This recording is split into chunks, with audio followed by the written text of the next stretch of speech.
Most people die at 25 and aren't buried until 75. And if you're watching this, you might already be one of them. Hi, I'm Mumita Roy, PhD. I'm a spiritual teacher who uses Ayurvedic principles for healing, and I need to tell you something that will either wake you up or make you angry. You're probably not living, you're existing, and there's a massive difference. That quote about dying at 25, it's often attributed to Benjamin Franklin, though the sentiment has been expressed by many throughout history. And it's more true today than ever before. People experience what I call a spiritual death early in life, where they abandon their aspirations and settle into a monotonous, unfulfilling existence. Living at 100% means your inner spark is still burning. You're still curious, still growing, still taking risks, still pursuing something that matters to you. But most people, by 25, they've already given up. They've chosen comfort over growth. They've traded their dreams for a paycheck. They've settled into a routine that slowly suffocates everything that made them alive. And here's the devastating part: they don't even realize they're dead. They wake up, go to work, come home, scroll, sleep, repeat for 50 years until they're actually buried. That's not living, that's slow motion suicide.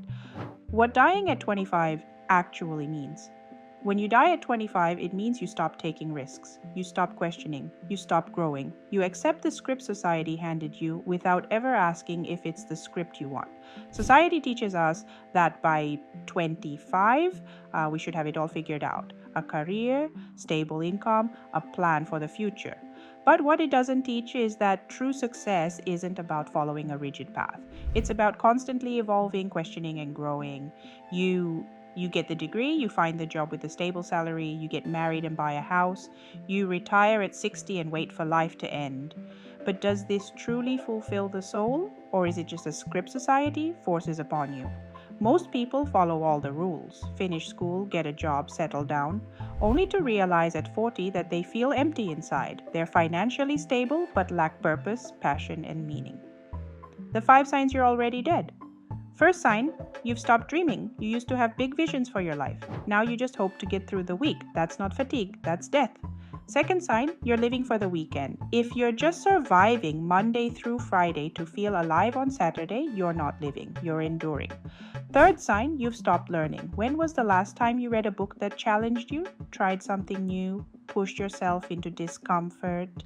If you can't remember, you've flatlined. Fourth sign, you measure success by what you have, not who you're becoming. Your identity is wrapped up in your job title, your house, your possessions, but strip those away and there's nothing underneath. Fifth sign, you're terrified of change. The thought of doing something different, of taking a risk, of stepping into uncertainty fills you with dread. That fear is the coffin closing. The framework for living at 100%. Here's how you resurrect yourself. Here's how you start actually living. Step 1, identify what killed you. What dream did you give up? What passion did you bury? What risk did you refuse to take? You need to know what you lost before you can get it back. Step 2, question everything: your job, your relationships, your routine, your goals. Ask yourself, is this what I actually want?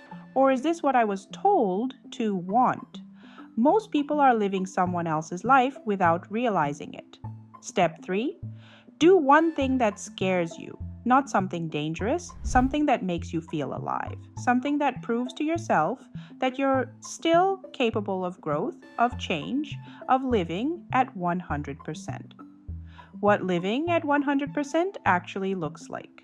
Living at 100% doesn't mean you're always happy. It doesn't mean you're always successful. It doesn't mean life is easy. It means you're engaged, you're present, you're pursuing something meaningful, you're taking risks, you're growing, you're becoming more of who you actually are instead of less. A doctor who saves lives is richer than a businessman who dreads every workday. A writer who impacts minds is wealthier than a corporate worker counting down to retirement. Colonel Sanders started KFC at 65. Vera Wang designed her first dress at 40. These people didn't die at 25. They kept living, kept taking risks, kept refusing to settle. The Ayurvedic perspective: in Ayurveda, we understand that life force, prana, is either expanding or contracting. When you're living at 100%, your prana is flowing. You're connected to your purpose. You're aligned with your true nature, but when you die at 25, your prana stagnates, you're disconnected, you're going through motions without any real energy behind them. Your body is alive, but your spirit is dormant. At World of Ayurveda, I teach people to reconnect with their life force because you can't heal what you don't acknowledge. And most people won't acknowledge that they stopped living years ago. The cost of existing instead of living. When you choose existence over living, here's what you lose: time you'll never get back. Every day you spend in a job you hate, in a relationship that drains you, in a routine that numbs you, that's time you're never reclaiming, potential you'll never realize. You have gifts, talents, possibilities inside you that will die with you if you don't use them.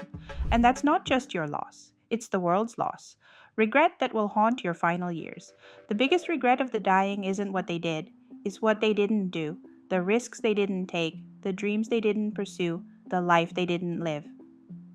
Thay, challenge. I'm going to ask you to do something right now, something that will tell you whether you're alive or just waiting to be buried. Write down one dream you gave up, one thing you wanted to do but talked yourself out of, one risk you were too afraid to take. Now ask yourself, what would happen if I actually did it? Not in 5 years, not when conditions are perfect, not when you feel ready, now. The answer to that question will tell you everything you need to know about whether you're living or existing.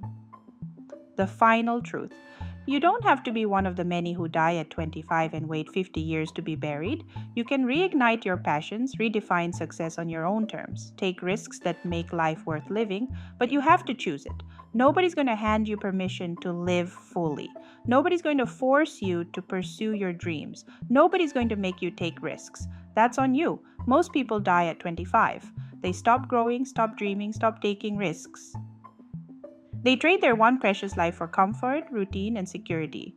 And then one day they're 75, looking back, wondering where it all went. Don't be most people. Live at 100%. Take the risks, chase the dreams. Become who you were meant to be before society convinced you to settle. Your life is not a dress rehearsal.